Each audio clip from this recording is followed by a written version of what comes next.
இப்பொழுது நம் கண்ணின் நினைவை நம் பூமியின்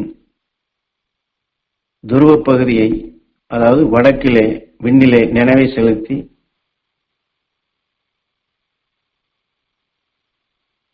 அகஸ்தியன் துருவனாகி, துருவ மகரிஷியாகி, துருவ நட்சத்திரமாக அகண்ட அண்டத்தில் வரக்கூடிய அனைத்தையுமே அதை உணவாக எடுத்து பேரருள் பேரொளியாக ஒளி வீசிக் கொண்டிருக்கும் அந்த துருவ நட்சத்திரத்தின்பால் நம் கண்களின் நினைவை கொண்டு சென்று துருவ நட்சத்திரத்தோடு ஒன்றி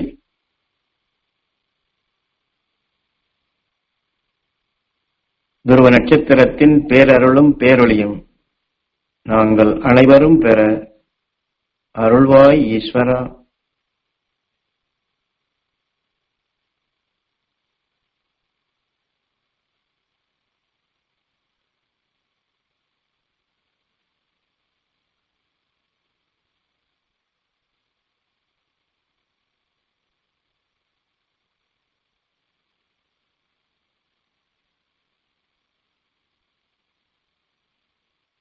கண்களின் நினைவை எதன்பால் செலுத்துகின்றோமோ, அதாவது நம் கண்களில் உள்ள கூர்மை எதிலே அதிகமாக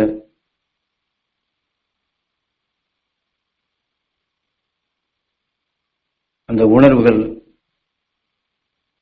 கண்ணின் நினைவுக்கு அதிகமாக நினைவலைகளாக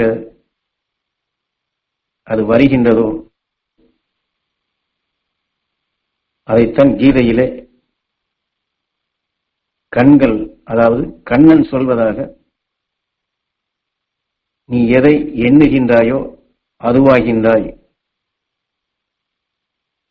இப்பொழுது நாம் ஞானகுரு காட்டிய அருள் வழியில் அவர் சொன்ன முறைப்படி,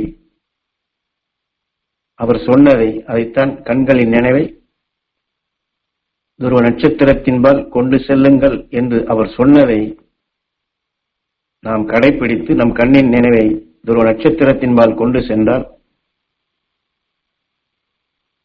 நீ எதை எண்ணுகின்றாயோ அதுவாகின்றாய் என்று சொல்வது போல நம்முடைய கூர்மை, நம்முடைய நினைவு, சாமி சொல்லி இருக்கின்றார், நம் கண்ணின் நினைவை துருவ நட்சத்திரத்தின்பால் செலுத்துவோம், அதை பெற வேண்டும் என்று ஏங்குவோம் என்று அவர் சொன்னதை எண்ணி நாம் நம்முடைய கூர்மை அங்கே செலுத்தப்படும் பொழுது அந்த உணர்வுகள் பதிவாகின்றது. பதிவு என்று சொன்னால், இந்த விஞ்ஞான உலகில் நாம் வாழ்கின்றோம். நாம் கையிலே வைத்திருக்கக்கூடிய போனிலே எத்தனையோ செய்திகள், படங்கள், காட்சிகள் வருகின்றது. அதை நாம் நம் போனிலேயே பதிவு செய்து அதில் ஏற்றவும் செய்யலாம், அல்லது அதை அழித்துவிடவும் செய்யலாம். அதை போன்றுதான் இங்கே பதிவு என்று சொல்லும் பொழுது நம்முடைய நினைவுதான் அந்த துருவ நட்சத்திரத்தினுடைய உணர்வுகளை, அதான் அழுத்தம் என்று சொல்வது. இது நமக்கு வேண்டும். சாதாரணமாக நாம் எண்ணுவதை காட்டிலும் அழுத்தமாக, அதான் கூர்மை என்று சொல்வது. இப்பொழுது நாம் ரோட்டிலே செல்கின்றோம். ரோட்டிலே செல்லும் பொழுது நம் கண்களை நாம் திறந்திருந்து நம் காரிய நிமித்தமாக சென்றாலும் நம் கண்களிலே அனைத்தும் தான் படுகின்றது. ஆனாலும் நம்முடைய அழுத்தம் எதிலே, அதாவது இங்கே அழுத்தம் என்று சொல்லும் பொழுது அதை மோதல் என்று கூட சொல்லலாம். ஒரு இசைக்கருவி அமைதியாக இருந்தாலும் அதை நாம் தட்டும் பொழுது அல்லது அதிலே காற்றை செலுத்தும் பொழுதுதான் அது அதிர்வாகின்றது. அந்த அழுத்தம் அதிர்வாகி எதிர் அலைகளாக ஒளிகளை அது எழுப்புகின்றது. இதை போன்றுதான் நம் கண்ணின் நினைவு. எதன்பால் அந்த கூர்மை அந்த அழுத்தமாக செலுத்துகின்றோமோ அந்த அதிர் அலைகளாக இப்பொழுது நாம் துருவ நட்சத்திரத்தை நாம் கண்ணின் நினைவு கொண்டு சாமி சொல்லியிருக்கிறார் என்று செலுத்தினம் என்றால் நம் கண்களில் காந்தப்புலன் உண்டு. அது அலைகளை பாய்ச்சி கொள்ளும், கவர்ந்தும் கொள்ளும். அது நாம் கண்களை திறந்திருந்தாலும் சரி, கண்களை மூடியிருந்தாலும் சரி, நம் கண்ணின் நினைவு துருவ நட்சத்திரத்தின்பால் சென்றால் கண்ணிலிருந்து வெளிப்படக்கூடிய அந்த அலைகள் அந்த குருநாதர் காட்டிய அவர் சொல்லியிருக்கிறார் என்று எண்ணி அதன்பால் செலுத்தினம் என்றால் அந்த அலைகள் நேர துருவ நட்சத்திரத்திற்கு சென்று அங்கே மோதுகின்ற ஒரு இசைக்கருவியை நாம் தட்டியதின் எப்படி அதிர்வாகின்றதோ அதை போன்றது. ஒரு கேமராவில் எப்படி நாம் அது பார்த்து கொண்டிருந்தாலும் அந்த பட்டனை அழுத்தியவுடன் அது எப்படி பதிவாகின்றதோ அந்த அலைகளை, அதாவது அந்த படங்களை அதில் இருக்கக்கூடிய பதிவாக்கக்கூடிய இடங்களிலே அதை இழுத்து கவர்ந்து பதிவாக்குகின்றதோ இதை போன்றுதான். அதிலும் அந்த இயக்க சக்தி உண்டு, காந்த சக்தி உண்டு. அதை போலதான் நமது உயிர் இயக்க சக்தியாக இருக்கின்றது, காந்த சக்தி இருக்கின்றது. துருவ நட்சத்திரத்தின் நினைவை செலுத்தப்படும் பொழுது இது ஊடுருவி, எக்ஸ்ரே எப்படி ஊடுருவுகின்றதோ அதை போன்று ஊடுருவி அது துருவ நட்சத்திரத்தின் உணர்வை நமக்கு தெரியவில்லை. துருவ நட்சத்திரம் என்றால் என்ன என்றே தெரியாது, எப்படி இருக்கும் என்றும் தெரியாது, அது எப்படி நினைப்பது என்றும் தெரியாது என்று இருந்தாலும் குருநாதர் சொல்லியிருக்கிறார் என்ற எண்ணத்தை, நினைவை எப்படி நாம் அதாவது அன்றாட வாழ்க்கையில் மற்றவர்கள் நமக்கு சம்பந்தம் இல்லாது சொன்னாலும் அதிலே கூர்மையாக நினைவை செலுத்தினால் அவர்கள் சொல்ல சொல்ல அவர்கள் எதை சொல்லுகின்றாரோ அதனுடைய நினைவு, அதனுடைய உணர்வு நிழல் படமாக என்றால் நம் கவனத்தை சிறிது எப்படி இந்த எண்ணங்கள் தோன்றுகிறது, எப்படி இந்த படங்கள் வருகிறது என்று கவனத்தை சிறிது அங்கே திருப்பினால் எலக்ட்ரானிக் என்று இப்படி விஞ்ஞானிகள் எப்படி படங்களை புதிதாக உருவாக்குகின்றாரோ அதை போல நம் கண்ணிலே அந்த நிழல் படம் வருவதையும் அந்த உணர்வுகள் தோன்றுவதையும் உணர்ச்சிகளாக இயக்குவதையும் நாம் என்றால் இதை நாம் உள்முகமாக நமக்குள் என்ன நடக்கிறது என்பதை திரும்பி பார்த்தால் நிச்சயம் இதை தெரிந்து கொள்ள முடியும். அது போன்றுதான்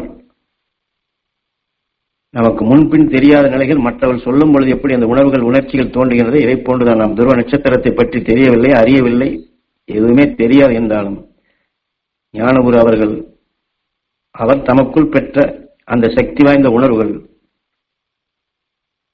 அந்த உணர்வின் ஒளி அலைகளாக அவர் நமக்குள் பதிவு செய்த மீண்டும் எண்ணும் பொழுது எப்படி ஒருவன் திட்டினான் என்றால் அவனுடைய முகம், அந்த உருவம், அவன் எப்படியெல்லாம் கண்களை அந்த கோபமாகவோ அல்லது வித்தியாசமாகவோ அந்த முக அமைப்பு வந்ததோ அது எப்படி திரும்ப திரும்ப நினைவு வருகின்றதோ இதை போன்று துருவ நட்சத்திரத்தினுடைய அவர் பெற்றது, அவர் நுகர்ந்தது, தமக்குள் விளைய வைத்தது, அந்த நினைவாற்றல் நமக்கு வரும். அதனால் முதலிலே கண்களின் நினைவை இவ்வாறு ஒரு பழக்கமாக, ஒரு பயிற்சியாக, ஏன்னா நமக்குள் ஏற்கனவே இப்படித்தான் இயங்குகின்றது, இருந்தாலும் அதை நாம் சீராக பயன்படுத்தும் நிலைக்குத்தான் இதை பயிற்சியாக கண்களின் நினைவு என்றால் கண்களின் நினைவு இந்த துருவ நட்சத்திரத்துக்கு கொண்டு போய் அதனுடன் ஒன்றும்படி செய்து அந்த உணர்வுகள் நம் கண் கருமணிகளிலே ஆழமாக பதிவு செய்வதற்குத்தான். திட்டியவனை அவன் நம்மை நீ என்னை திரும்ப திரும்ப நினைக்க வேண்டும் என்று அவன் சொல்வதில்லை. ஆனால் அவன் உணர்வுகளை நாம் அழுத்தமாக கூர்மையாக உற்று நோக்கும் பொழுது அந்த அதிர்வுகள் ஆழமாக நமக்குள் ஊடுருவி வருகின்றது. அதனால்தான் நாம் இந்த தியான ஆரம்பத்திலே ஓம் ஓம் ஈஸ்வரா குருதேவா என்று நாதத்தை எழுப்புகின்றோம். அந்த இயக்க சக்தி நாம் எதன்பால் நினைவை செலுத்துகின்றோமோ, எதை பெற வேண்டும் என்று இயங்குகின்றோமோ அந்த தொடர்பு அலைகளை நாம் எளிதில் பெறுவதற்கு அது உதவியாக இருக்கும். அதனால்தான் இதையெல்லாம் சொல்லுகின்றோம். இதையெல்லாம் வெறுமன நாம் மற்ற இடங்களிலே மந்திரம் சொல்வது போல அல்லது இப்படி வரிசையாக சொல்ல வேண்டும் என்றோ அல்லது இப்படி வரிசையாக நினைக்க வேண்டும் என்றோ அப்படி அல்ல. இது எல்லாமே உணர்வுகள், உணர்ச்சிகள். யதார்த்தமாக இயல்பாக நாம் மற்றவர்களுடன் எப்படி பேசுகின்றோமோ அல்லது மற்றதை எப்படி கவனிக்கின்றோமோ அல்லது மற்றதை பற்றி நம்முடைய எண்ணங்கள், உணர்வுகள் எப்படி ஓடிக்கொண்டுள்ளதோ இதை போன்றுதான் இயல்பாக சாதாரணமாக நாம் யாரோ வருகிறார் என்றால் நமக்கு பின்னாடி என்றால் உடனடியாக திரும்பி பார்ப்பது போன்றும் அல்லது நமக்கு முன்னாடி என்றால் என்ன ஏது என்று பார்ப்பது போன்றுதான் சாமி சொல்லி இருக்கின்றார். அவர் சொன்ன அந்த முறைப்படி துருவ நட்சத்திரத்தை எண்ணுவோம், அதை புருவ மத்தியிலே எண்ணுவோம், கண்களிலே நினைப்போம், அதை ஏங்கி பெறுவோம் என்று அவர் சொன்னதை நாம் எண்ணி ஏங்கினால் அந்த புலன் அது நமக்குள் அது ஒரு வித்தாக, ஒரு இயக்க சக்தியாக நம்மை அறியாமலே அங்கே அழைத்து செல்லும். நம்மை அறியாமல் தான் அதை பெற முடியுமே தவிர தெரிந்து ஓ இப்படியா அப்படியா என்று பள்ளிக்கூடத்தில் அல்லது விஞ்ஞானத்தில் பாடநிலைகளாக கொடுப்பது போன்று இதை எடுக்க முடியாது. அப்படி எடுத்தால் அது ஒரு மனப்பாடமாகத்தான் இருக்கும். அது ஜீவனற்றதாக போய்விடும். அது ஜீவனுள்ளதாக இருக்க வேண்டும் என்பதற்குத்தான் குரு இல்லாத வித்தையாகாது என்று சொல்வார்கள்.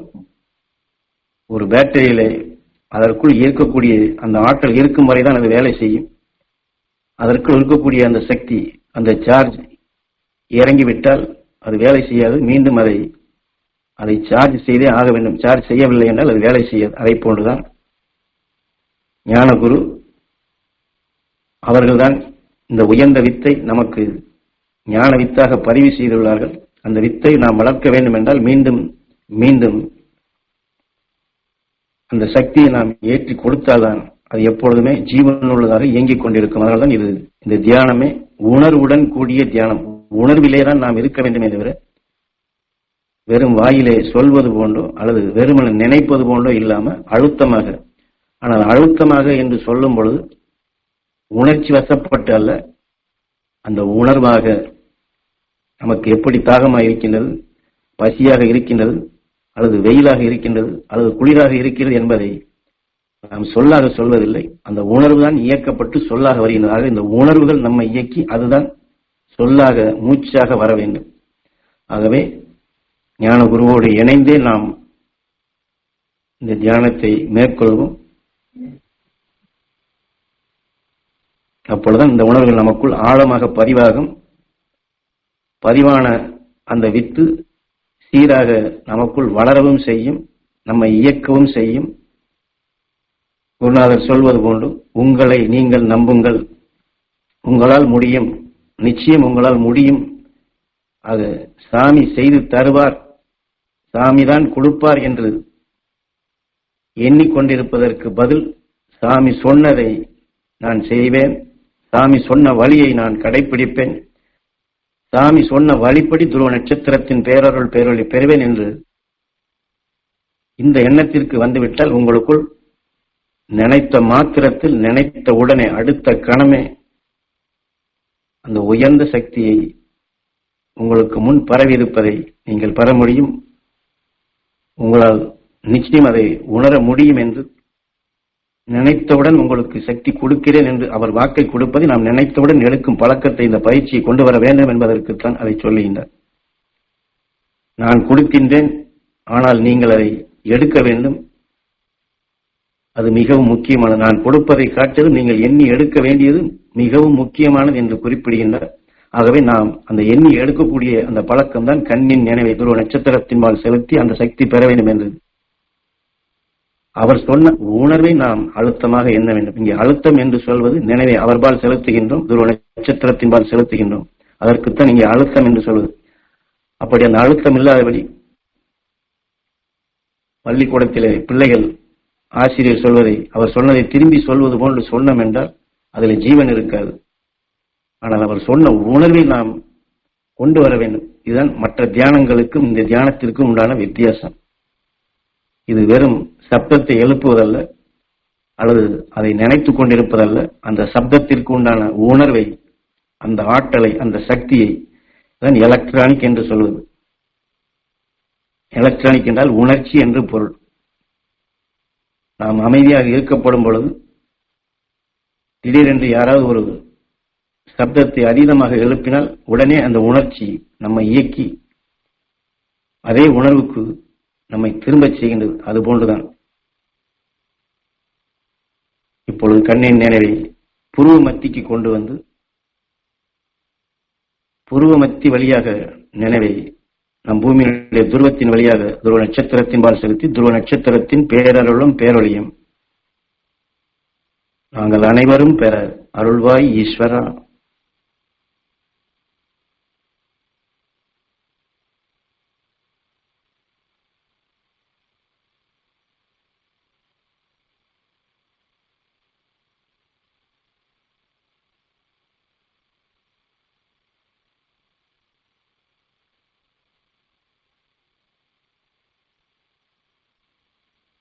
முதலிலே நாம் கண்ணின் நினைவை துருவ நட்சத்திரத்தின்பால் கொண்டு சென்றதற்கு காரணம், துருவ நட்சத்திரத்தின் உணர்வுகளை நாம் பதிவாக்குகின்றோம். அதே போல புருவ மத்தி வழியாக ஏன் துருவ நட்சத்திரத்தின் உணர்வுகளை நாம் கவர வேண்டும் என்றால், நம்முடைய வழக்கம், மனிதனுடைய இன்றைய இயல்பான சூழ்நிலை, கண்ணிலே எதை பார்க்கின்றோமோ புறத்திலே வெளியிலே அது பதிவாகின்றது. பதிவான பின்பு எதை பதிவாக்கினமோ அதிலிருந்து வெளிப்படுவதை கண்ணோட சேர்ந்த காந்தப்புலம் இழுத்து கவர்ந்து நமக்கு முன், அதாவது நமது நெஞ்சுக்கு முன் அதை இழுத்து ஒரு மேக்னெட் கவர்வது போன்று கவர்ந்து கொண்டு வருகின்றது. நம்முடைய மூக்கினுடைய துவாரம் கீழ் நோக்கி இருக்கின்றது. கவர்ந்த உணர்வுகளை சுவாசிக்கின்றோம். சுவாசித்த பின் கடைசியிலே தான் உயிரிலே புருவ மத்தியிலே படுகின்றது. இது இயல்பான சுவாசம். இந்த இயல்பான சுவாசம் நமக்குள் ஆழமாக பதிவாகி நம் உடல் இருக்கக்கூடிய எல்லா அணுக்களிலுமே இப்படி ஒரு பழக்கம், ஒரு பயிற்சி இருப்பதால், எப்படி ஒரு காற்று ஒரு திசையிலே அடிக்கிறது என்றால், எந்த திசையிலிருந்து அது வீசுகின்றதோ அங்கே இருக்கக்கூடிய அந்த காற்றினுடைய வேகத்திற்கொப்ப பொருள்களை அது தள்ளிக்கொண்டு செல்வது போன்றுதான் நாம் புறத்திலே கண்களை பார்த்து அதை பதிவாக்கி புறத்திலே இருப்பதை இழுத்து கவர்ந்து அதையே சுவாசித்து காற்றடித்ததும் பறப்பது போன்று இதே பழக்கி வைத்திருப்பதால், இப்பொழுது நாம் துருவ நட்சத்திரத்தின்பால் நினைவை செலுத்த வேண்டும். நமக்குள் உயர்ந்த சக்திகளை கொண்டு வர வேண்டும். இந்த உடலுக்குள் ஞானிகள் உணர்வை கொண்டு வர வேண்டும் என்றால், ஏற்கனவே உடலில் நாம் பழக்கப்படுத்திய அந்த அணுக்கள் இந்த உணவை ஏற்க மறுக்கும். நம்மை மீண்டும் மீண்டும் அந்த புறத்திலே நம்மை அழைத்து சென்று புறத்தில் இருப்பதைத்தான் இழுத்து கவரும்படி செய்யும். ஏனென்றால் இதைத்தான் இன்றைய சாஸ்திரங்கள் மற்ற எல்லாருமே தியானம் என்று சொன்னாலே 5 புலன்களை முதலிலே கட்டுப்படுத்த வேண்டும் என்று சொல்வார்கள். நமது ஞான குரு அவர்கள் புலன்களை கட்டுப்படுத்துவது பற்றியோ, 5 புலன்களை நீங்கள் கட்டுப்படுத்துங்கள், கட்டுப்படுத்தினால்தான் உங்களுக்கு தியானம் கைகூடும் என்று எங்கேயும் சொல்ல வரவில்லை. என்றால் இது அக்காலங்களிலே சொல்லப்பட்ட முறை. நாம் எந்த புலன்களையும் நாம் அடக்கக்கூடாது, அடக்க வேண்டிய அவசியம் இல்லை. இன்று அவ்வாறு அடக்கினால் இந்த உயர்ந்த சக்தியை பெறக்கூடிய தகுதியை நாம் இப்பொழுது இழந்து விடுவோம். அந்த அளவிற்கு வெளியிலே அழுத்தமான உணர்வுகள் நம்மை இயக்கிக் கொண்டுள்ளது. ஆகினால் தான் குருநாதர் இதையெல்லாம் மாற்றி அமைத்து இந்த காலகட்டத்திற்கு எது எளிதான முறையோ அதைத்தான் நமக்கு பயிற்சியாக கொடுக்கின்றார்கள். அதனால்தான் மறைக்கப்பட்ட உண்மைகளை, மறைந்து போன ரகசியங்களை, மறைந்து போன அந்த பாதையை நமக்கு தெளிவாக சுட்டிக்காட்டி, சிவன் நெற்றிக் கண்ணை திறந்தால் சுட்டு பொசுக்கி விடுவான் என்று, சிவன் யார், இந்த நெற்றிக்கண் யார் என்று சுட்டிக்காட்டி, இங்கே நெற்றிக்கண் என்று சொல்லும் பொழுது நமது உயிர் புருவ மத்தியில் இருப்பது. அதனால்தான் கண்ணின் நினைவை வெளியே கொண்டு செல்ல விடாதபடி கண்ணின் நினைவை அகத்திற்குள், அதாவது அகத்திற்குள் என்று சொன்னால் உள்முகமாக, உள்முகமாக என்று சொன்னால் உடலுக்குள் அல்ல உயிருக்குள் தான் சிவன் நெற்றிக்கண்ணை திறந்தான், சுட்டு பொசிக்கிறான் என்று சொல்வது. ஏனென்றால் இங்கே உயிர் நெருப்பாக இருக்கின்றது. அதுதான் நாம் பார்ப்பது, கேட்பது அனைத்துமே. நாம் இன்று சமையல் செய்யும் பொழுது எப்படி நெருப்பை வைத்து பொருள்களை உருமாற்றுகின்றோமோ, சமைக்கின்றோமோ, இதை போன்ற இந்த உயிர்தான் நமக்குள் நாம் சுவாசிப்பதையெல்லாம் அணுவாக இந்த உடலாக உருவாக்கி கொண்டுள்ளது. அதை எவன் இயக்குகின்றானோ, உருவாக்குகின்றானோ, உருமாற்றுகின்றானோ, இந்த கண்ணின் நினைவு அதன் வழிதான் வர வேண்டும், அதன் வழிதான் சுவாசம் அமைய வேண்டும் என்பதற்குத்தான் தியானத்திலே முதலிலே கண்களின் நினைவை துருவ நட்சத்திரத்தில் கொண்டு சென்றதை மீண்டும் புருவ மத்தி வழியாக, உயிர் வழியாக நமது கண்கள், புருவ மத்தி, துருவ நட்சத்திரம், மீண்டும் கண்கள், புருவ மத்தி, துருவம், இப்படியே இது ஒரு முக்கோணம் போன்று தான் உயிர் வழி சுவாசம் என்று சொல்வது. நாம் சுவாசிப்பது மூக்கு வழிதான். ஆனால் எங்கிருந்து சுவாசிக்கின்றோம், எதை சுவாசிக்கின்றோம், எது இந்த சுவாசத்திற்குள் வருகிறது என்பதுதான் இங்கே பொருள். அதனால் கண்களின் நினைவை வெளியிலே செலுத்தி அதை பதிவாக்கி வெளியில் இருப்பதை நாம் இழுத்து கவர்ந்து சுவாசித்து உயிரிலே படுவதை காட்டிலும் இந்த சுவாசத்தின் வழியே வராதபடி கண்ணின் நினைவை புருவமத்தி கொண்டு வந்து புருவமத்தி வழியாக நினைவை துருவ நட்சத்திரத்தின்பால் செலுத்தினோம் என்றால் இது வெறும் ஒளி அலைகளாக வரும். சுவாசத்தின் வழி வருவதில்லை. இந்த ஒளி அலைகளாக இன்று விஞ்ஞானிகள், அதாவது அக்காலங்களில் எல்லாம் ஒரு டெலிபோன் என்று சொன்னால் அது கம்பி வழி கூடிதான் நாம் அன்று உபயோகப்படுத்திய டெலிபோன் வேலை செய்து, இன்று எல்லாம் வயர்லெஸ், கம்பி தேவையில்லை, வயர் தேவையில்லை, எந்த இணைப்பும் தேவை, எல்லாமே காற்றில் இருந்து அந்த அலைகள் எப்படி வேலை செய்கின்றதோ இதை போன்றுதான் இதன் பதிவு, மீண்டும் நினைவு, அந்த நினைவு இயக்கம், அது உயிர் வழியாக இயக்கப்படும் பொழுது அந்த சக்தி வாய்ந்த உணர்வுகளை இந்த விஞ்ஞானிகள் எப்படி மிக மிக சக்தி வாய்ந்த கருவிகளை வைத்து இந்த பூமிக்கு அப்பால், பிரபஞ்சத்திற்கு அப்பால் உள்ளதை இழுத்து கவர்ந்து அறிகின்றார்கள். அதை போன்றுதான் நாம் எங்கோ எட்டாத தூரத்தில் இருக்கும் அந்த துருவ நட்சத்திரத்தினுடைய சக்தி வாய்ந்த உணர்வுகளை நாம் நினைத்த மாத்திரத்தில், புரியும்படியாக சொல்ல வேண்டும் என்றால், ஒரு சுவிட்சை போட்டால் எப்படி விளக்கு எரிகின்றது அதை போன்று நாம் சுவிட்சை போட்டதும் விளக்கு எரிவது போன்று நம் நினைவை துருவ நட்சத்திரத்தின்பால், அதான் உயிர் வழி சுவாசம் என்று சொல்வது, புருவ மத்தி வழியாக நினைவை துருவ நட்சத்திரத்தின்பால் செலுத்தினால் உடனடியாக அந்த சக்தி நம் உயிரிலே மோதுகின்றது. உயிரிலே காந்தம் இருக்கின்றது.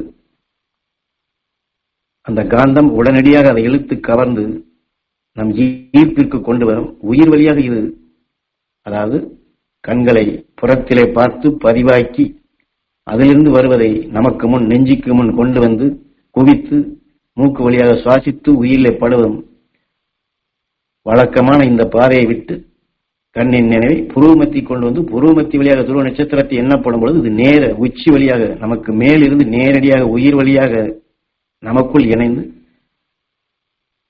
அது இயக்க சக்தியாக மாறி உடல் முழுவதும் பரவச் செய்வது தான் விஷ்ணு, சங்கு சக்கரதாரி என்று சொல்வது. நமது உயிர் விஷ்ணுவாக இயக்குகின்றான், தான் சங்கு சக்கரம். உயிரிலே அந்த உணர்வுகள் மோதி சக்கரம் போல உடல் முழுவதும் சுழல்கின்றது என்பதைத்தான் சங்கு சக்கரதாரி என்று விஷ்ணுவுக்கு காரணப்பேரை, உருவத்தை காட்டியுள்ளார்கள். ஆக இவ்வாறு எடுத்து நம் உடலுக்குள் இந்த உணர்வலைகள் சமைக்கப்பட்டு அதற்கு பின் நம்மிடமிருந்து அந்த அலைகள், அதாவது ஒரு பாத்திரத்திலே சமைத்த பின் அதிலே மனங்கள் வெளிவருவது போன்று நாம் எடுக்கக்கூடிய துருவ நட்சத்திரத்தின் உணர்வுகள் உயிர் வழியாக இந்த உடலுக்குள் சமைக்கப்பட்டு உடலில் இருக்கக்கூடிய வெப்பத்தால் நம்மை சுற்றி அந்த துருவ நட்சத்திரத்தின் உணர்வுகள் பரவும், படரும், அலைகளாக பாயும். சாதாரணமாக தாவர இனங்கள் எப்படி, ஒரு வேப்ப மரம் என்றால் அதனுடைய சத்து கசப்பு, அந்த கசப்பான மனத்தை உமிழ்த்தி, எந்த கசப்பை அது உமிழ்த்துகின்றதோ அந்த உணர்வலைகள் காட்டில் இருப்பதை அதை வைத்துத்தான் அந்த மரம் சூரியனுடைய வெப்பகாந்த சக்தியால், பூமியினுடைய ஈர்ப்பால் கசப்பான மனத்தை வெளிப்படுத்தி இந்த காற்றிற்குள் இருக்கக்கூடிய அதே கசப்பான மனத்தை நுகர்ந்து, அப்படித்தான் தாவர இனங்கள் சுவாசம் அமைகின்றது, அப்படித்தான் தாவர இனங்கள் வளர்கின்றது. அதே போன்றுதான் நாம் எந்த துருவ நட்சத்திரத்தை எண்ணி ஏங்கி பெற வேண்டும் என்று உயிர் வழியாக எடுத்தோமோ அது இந்த உடலுக்குள் சமைக்கப்பட்டு உடலிலிருந்து அந்த மனங்கள் வெளிவரும் பொழுது நம் உடலிலிருந்து வெளிப்பட்ட இந்த மனம் மீண்டும் இந்த துருவ நட்சத்திரத்தின் உணர்வுகள் எங்கிருந்து வருகின்றதோ அதை இழுத்து அதற்கு பின் அது சுவாசமாக அமைகின்றது. வழக்கமானது சுவாசத்திற்கு பின் உயிரிலே பட்டு இயக்க சக்தி வருவது. இங்கே உயிரிலே பட்டு நம் உடலிலிருந்து அந்த மனம் வெளிப்பட்டு அதற்கு பின் மூக்கு வழி சுவாசித்து அந்த துருவ நட்சத்திரத்தினுடைய சக்தி நம் உடலுக்குள் அது பெருகத் தொடங்கும். இதுதான் வடக்கு வாசல் அல்லது சொர்க்க வாசல் அல்லது சொர்க்க வாசல் திறப்பு என்று சொல்வது. அது கோவிலே வடக்கு வாசல் என்று, அந்த வைகுண்ட ஏகாதசி என்று எப்பொழுது அதை திறந்து அதை காட்டுகின்றார்களோ அதை போன்று நாம் என்றுமே ஒவ்வொரு நாளும் ஒவ்வொரு நொடிப்பொழுதும் அது ஏகாந்த நிலைகள், ஏகாந்தமாக வாழும் வழிமுறையைத்தான் சொர்க்கவாசல் திறப்பு என்று பரமபதத்தை அடையும் மார்க்கமாக ஞானிகள் நமக்கு கொடுத்துள்ளார்கள். அதைத்தான் நமது குரு மிக எளிமையாக, ஒன்றுமே தெரியவில்லை என்றாலும் கண் வழி துருவ நட்சத்திரத்தின் உணர்வை பதிவாக்கி மீண்டும் புருவ மத்தி வழியாக துருவ நட்சத்திரத்தின் உணர்வை கலந்து மறைந்து போன உண்மைகளை எளிதாக நாம் பெறும்படி சொல்லால் இந்த உணவின் ஒளிகளை எழுப்பி செவிவழி இந்த உணர்ச்சிகளை நமக்குள் அது தூண்டும்படி செய்து அதன் வழி கண்ணின் நினைவாற்றல் அவர் சொன்னதை எண்ணி இயங்கும் பொழுது இந்த உயிர் வழி சுவாசம் நமக்குள் எளிதாக அமைகின்றது. ஆகவே இந்த தியானம் இந்த உயிர் வழி சுவாசமாக நாம் குருநாதர் காட்டிய அல்வழியில் துருவ நட்சத்திரத்தின் உணர்வுகளை இயங்கி பெறுவோம். அது உயிர் வழி சுவாசமாக அமைத்து நமக்குள் அந்த சக்தி வாய்ந்த உணர்வுகளை ஞானிகள் காட்டிய வழியிலே இந்த உயிர் உருவாக்கிய இந்த உடலை இந்த ஆலயத்தை அது பரிசுத்தப்படுத்தும் நிலையாக ஈசனுக்கு செய்யும் சேவையாக நாம் தியானிப்போம்.